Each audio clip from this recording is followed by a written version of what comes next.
Okay, the question was asked how to properly change the scale of the die line to match the size of the wine bottle. Well, first thing, you need to measure your wine bottle, obviously, so you've got an idea how big that is across. And I think you can pretty much eyeball that, something. I just did one. It was close to about 3¼ inches, but they do vary. So you want to make sure that you uh, measure your wine bottle because it could be a different size than that. But so we're looking at 3¼ inches across. So that's this space right here, this one panel. Each of these panels should be the same size with the addition of this glue tab that's on this side. So I need this to be 3¼ inches across. How do I find out what size it currently is? Well, to do that, I would use the measure tool. It doesn't show up on this palette now in this current edition of the Essentials. If you go to Essentials Classic, you'll find the measure tool is right under the eyedropper tool. So you can do it there, or if you're using Essentials and you'd like to, and this is true of a lot of the tools that aren't available here, they try to keep this just to the Essentials. You can go to this little ellipsis underneath the toolbar that you can edit the toolbar.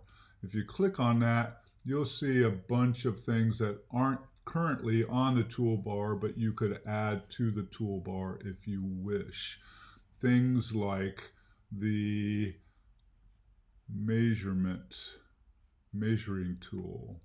So I can just click this and just drag it right onto my toolbar, and there it is. So now I've got the measurement tool there. So if you ever want to do that, you can do that easily enough. So how do I use the measuring tool?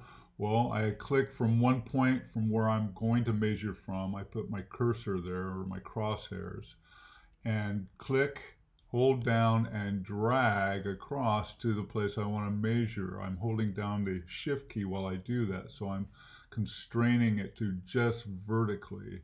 And I'll find out that that info palette popped up here, and you can see that the distance I traveled was 1.345.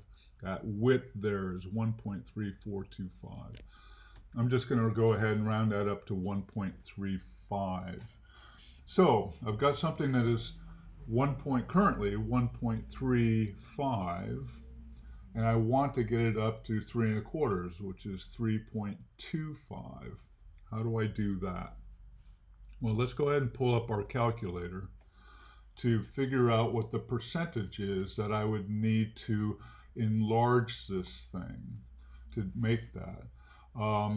And it's easy to get confused about what you divide into what to get the percentage. But if you just think it through, say you have something that's 7 inches and you want it to be 10 inches, right? You would probably take that 7, divide by 10, and you would get, that makes it smaller, right? So what we've done there is if we had something that was 10 inches and we wanted it to be 7 inches, we would do it by 70%, basically, if we move the decimal point over 2 places. So, but I want something that's currently 7 and to make it 10 inches. So I'm going to take 10 inches and divide by 7, and then I get 1.43 basically, or 143% will increase something that is currently 7 inches to 10 inches, right? So if you do it and the number is smaller, if it becomes a point something number, then obviously that's going to be if you're reducing something. If you get a number that is over 1, then you are actually increasing something. So depending on whether you want something that's 7 inches to become 10 inches, or whether you want something that's 10 inches to become 7 inches.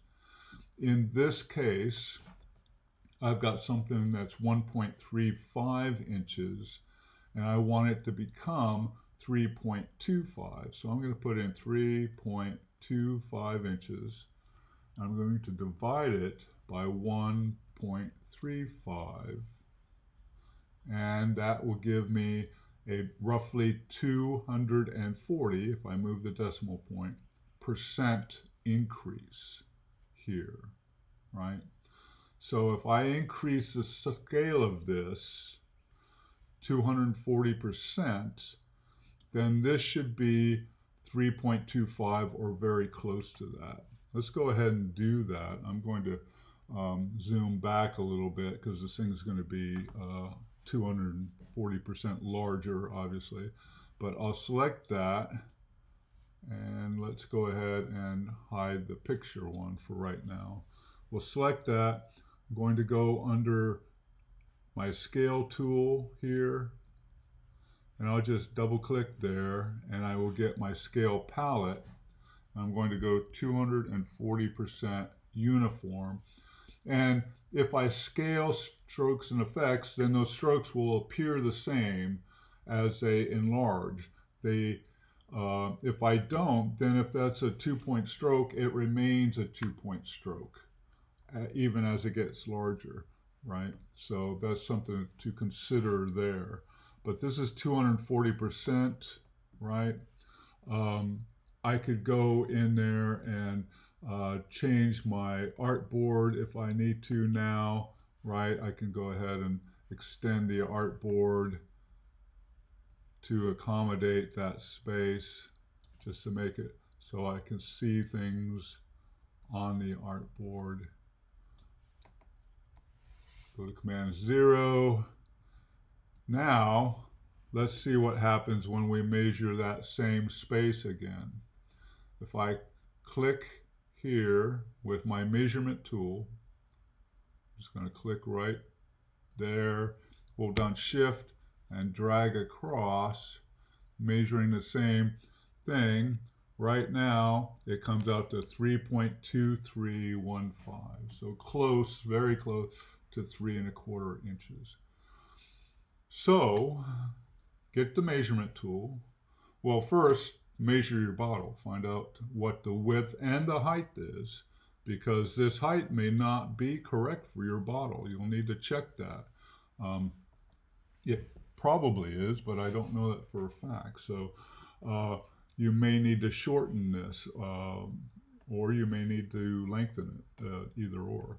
But measure your bottle, find out what size that is, figure out this width here on the one that you have, and then take the measurement you need it to be and the measurement it is, and get the percentage that you want to have, whether you're increasing it in size or decreasing it by a percentage. That should do the trick for you in that case.